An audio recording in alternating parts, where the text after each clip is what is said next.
This video contains spoilers for Souls-like games. With the release of Demon's Souls back in 2009, followed later by Dark Souls in 2011, From Software introduced a new subgenre of gaming which would grow from a small niche to eventually producing some of the most popular titles in recent years, their so-called Soulsborne games. Fast forward 16 years later, and we've had countless games representing this genre made by other studios, now known as the Souls-like genre. Soulslikes are action RPGs which can be defined by a number of common elements. An unconventional storytelling style by using the environment or characters the player meets throughout the game. A difficult but fair combat system usually centered around boss fights and tricky levels to bypass. Dying in the game is punished by making the player lose their currency and experience and having to run back to retrieve it. And a refillable healing item that fills up at physical checkpoints like bonfires, lanterns, or med bays, which are also used to level up and teleport to other areas. There are a lot of misconceptions about the Souls-like definition, where people will claim a Metroidvania like Hollow Knight is a Souls-like, where it doesn't meet the typical definition of one. While it has some similarities, such as multiple boss fights and having to retrieve your money after you die, it doesn't quite hit all the marks indicative of a Souls-like, and even the challenging aspect of the game is mainly around optional content like Pantheons or Colosseums. As a big fan of the Souls series, I never really enjoyed Soulslikes. They struggled to find their own identity and uniqueness, and something always felt missing from the games. Pieces that made the Souls games great that just weren't there in the Soulslikes. One game, however, was able to rise above its peers and deliver an experience on par with FromSoft's, Lies of P. One of my main issues with most Souls-likes is their inability to find a combat system unique to them, or simply failing to expand on one they had implemented. In Mortal Shell, there's a cool feature where you have the ability to harden your character to block enemy attacks, but the game never expands further on it. There are no changes to how the mechanic works. Maybe the weapon could get damaged if an enemy hits you while you're hardened, or their stamina exhausts. Instead, you just get passive abilities that quicken your stamina regen when you get hit while hardened. The original Lords of the Fallen from 2014 fails completely by not having anything unique to its combat system. It's literally just dodging and attacking. There are no special moves and no core mechanics to differentiate it from a Souls game. Contrary, Lies of P's combat absolutely shines. Its new approach to parrying in particular is incredibly satisfying. Parrying can feel overpowered in Dark Souls if you master it. You can demolish Gwyn, the final boss, easily if you learn his moveset properly and parry at the right times. It can feel really anticlimactic. Sekiro is on the other end of the spectrum, where the core gameplay is built around deflecting the entire fight to beat the boss. Lies of P sits in a perfect middle ground, balancing both the risk and reward factors of parrying by allowing you to break both the enemy's posture and their weapons. It's such an enjoyable take on parrying that I never felt the need to dodge when I played, and instead learned the parry timings of their movesets. The disassembling of weapons is another great element introduced, which offers a wide variety of weapons that can be used in different ways, turning a slashing weapon into a striking one, and vice versa. These aspects are crucial in giving Lies of P its distinction from the Souls games. A major part of what makes the Souls games stand out so much is their world design. The first Dark Souls still holds up today mainly because of that. While some aspects like the clunky movement could be considered outdated, the level and world design hasn't aged at all. The world of Dark Souls is interconnected and varied, taking you from the decrepit remains of Lordaeron through the false glory of Anor Londo and to the deepest corners of the catacombs, collecting the Lord Souls to complete your goal. Many of the key moments in the Souls series are centered around its world and the excellent level design. So as I was playing through the Soulslikes, I assumed the world and level design would receive just as much attention, considering it's a vital part of the genre. But sadly, that wasn't the case. The worlds always felt empty, and not in the desolate, apocalyptic manner of the Souls trilogy. Instead, sometimes being set in a bland and uninspired medieval setting that doesn't expand beyond what it initially presents, progressing from one boring fire dungeon to another dull ice dungeon. Traversing through the levels doesn't feel exciting at all when the environments are generic and repetitive and they don't change much as the game progresses. I'm not saying a medieval setting can never work, but to make it work, it needs to have its own unique identity. In The Surge, it feels like every level is just another lab or robot facility. There's no progression in the world to match your advancement through the game, and for the most part, the levels just feel like a pathway to the next boss, and not a crucial part of the game's world you experience and learn about. The general lack of ambience and atmosphere in some of these games is very disappointing. You don't feel like you're inside this chaotic world where you're struggling to survive. A perfect example is the difference between walking across this bridge in Lies of P and running across this section in Mortal Shell.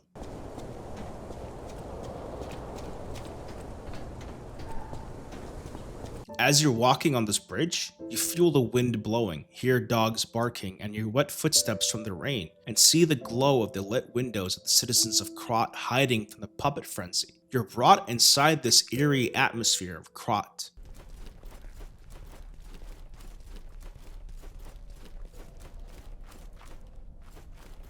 Mortal Shell has not a lot going on. In Lies of P, immediately as you take your first steps into the city of Krat, you feel the gloom of the world you're about to experience. Deserted horse carriages, dead bodies of travelers, and a body hanging from the statue of the origins of the city. The environment instantly sets the tone of the game, giving you an idea that something terrible has happened here. This technological marvel of a city has become a dark and dead place, a shell of its former self. Each level of the game is part of a bigger picture, serving its purpose in telling the story of Krat. Wandering through the streets of Elysian and Rosa Isabelle shows you the once lively and crowded Krat, where citizens shopped, artists painted, and musicians performed. Vanini's workshop and grand exhibitions give further insight on the puppets, how they were made, and what purpose they served. Whether it was circus clowns, police officers, or laborers, the last safe haven around, the once extravagant Hotel Krat, is a central hub of the game that interconnects a lot of the city's sections to each other. In the deeper and darker depths of the city, like the barren swamp, unwanted puppets were thrown away and discarded, poisoning the water and forming the green monster that you fight. But even in the darkest places of Krat, you can experience a beautiful moment, befriending a broken puppet who wants to learn how to be human, and teaching him by showing him gestures that mimic emotion, and he's grateful to have you as his first friend. Along with beauty, there is also sadness, like a flower blooming in the slums. You can also discover the Grand Opera House, where the talented red actress performed, and find out that she lost her voice from her illness, and her grief was so great that she couldn't bear to live with it. As you progress through the game, the environment makes you feel that advancement by learning all about the city of Krat, its parts, and people that vary from beautiful to melancholic. And that's how a game's world design should be. Je t'ai rencontré simplement, et tu n'as rien fait pour chercher à me plaire. Arguably, the main attraction for Soulslikes are their boss fights. The Souls series is well known for its challenging boss fights that serve as skill barriers for you to overcome. Bosses hold a great deal of significance in the Souls series. The iconic Ornstein and Smo fight, the heart-wrenching battle with Sif, and the finale of Dark Souls 3, Soul of Cinder. A combination of all those that link to fire, including you, the player from the first game. Soul of Cinder in particular is such an iconic fight mixed with nostalgia that carries so much weight. It makes a simple 3-note piano motif feel so significant. Bosses serve both as a learning curve, but also in building up the world and story. FromSoft excels at this. The visual design of the bosses, their difficult movesets that take many tries to master, and the story of what led them to where they are and why they're attacking you in the first place are all masterfully executed in so many of their boss fights. The way they build up your expectations to the boss by using the environment and lore gives you an idea of what's to come. Before fighting Midra, for example, you stumble into the abyssal woods with its dying trees and animals inflicted with madness. Entering Midra's manse, dust particles fly out. You see burnt books, and you're warned by a specter to leave immediately. You find a descriptive painting of what the manse once looked like, with blooming flowers, bright and full of life. The complete opposite of the broken down place you now find yourself in. The build-up and storytelling improves the experience of fighting the boss heavily. Sadly, when it comes to the design and overall enjoyment of the bosses in the Soulslikes, I've been repeatedly left underwhelmed.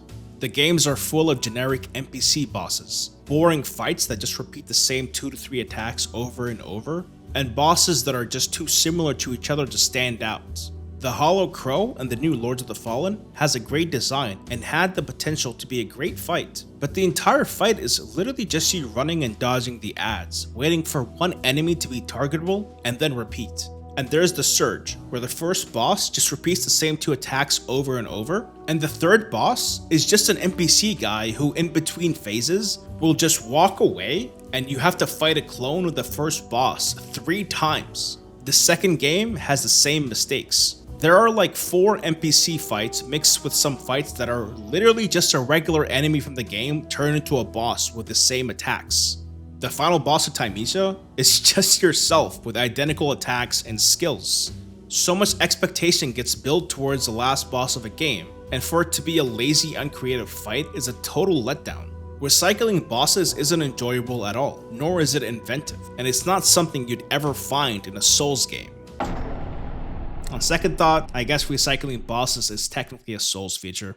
Lies of P's roster of bosses is excellent, and I love the way the bosses progress from common puppets to kings and gods. Starting with service puppets that help the people of Krat, like the parade monster of the circus, or the scrapped watchman that protected the streets of the city who was only appreciated and befriended by the local children. Eventually we fight Andreas, a charitable man of God who succumbed to his greed, now a twisted shell of his former self. The king of puppets, Romeo, P's brother, who's trying to save the last of Krat but needs to kill you to do so. Victor, once considered as the strongest man in Krat with his unbelievable strength, now an ally of the alchemists who pummels you with his fists. And the green monster of the swamp, a mutated beast born from Krat's mistreatment of the puppets that were thrown away.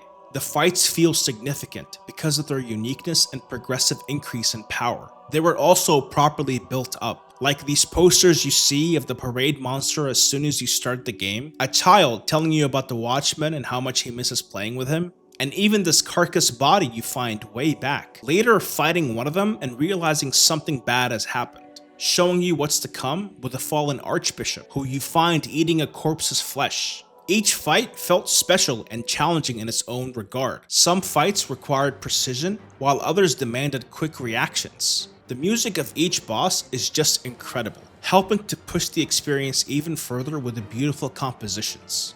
And of course, I can't forget the most challenging fight of the game, like Sashia the Complete. From her armor of thorns, lightning-infused sword, and her fast combos, this fight completely pushes the limits of the player, forcing you to adapt to whatever she throws at you. Surges of lightning, quick dashes, and non-stop combos, which feel so satisfying to parry. The bosses in Lies of P are exceptionally crafted and add so much to the experience. This may seem like backpedaling, but some of these games aren't even necessarily bad. They just fail at being decent Soulslikes. If you're making a game based on a genre, then you should have a thorough understanding of it and what makes it so great, not just fixating on the flashy elements. Sure, the bosses are probably the most memorable or important factor, but that's not all there is to a Souls-like. The gorgeous and well-crafted worlds that mix beauty, despair, and horror in a melting pot. The obstacles you struggle with in their levels, like cursed poison swamps and heavily defended castles. The memorable, calming ambient music that drags you inside the world. There is so much to see, feel, and experience in a Souls game. As a big fan of the Souls series, I want more Souls-likes to be complete and perceptive of the genre they're based on, and not just a boss rush game. Lies of P should be the new standard whose success new Souls-like games should aspire to reach. It proved that FromSoft isn't the only studio capable of producing well-crafted and unique games in this genre that has so much potential, and hopefully we see more future Souls-likes that can match its quality. And that's how Lies of P stands out among Souls-likes. I'm curious to hear if you guys think there are other Souls-likes besides Lies of P that also got it right. Thank you so much for watching. I'm Zyth, and I'll see you next time.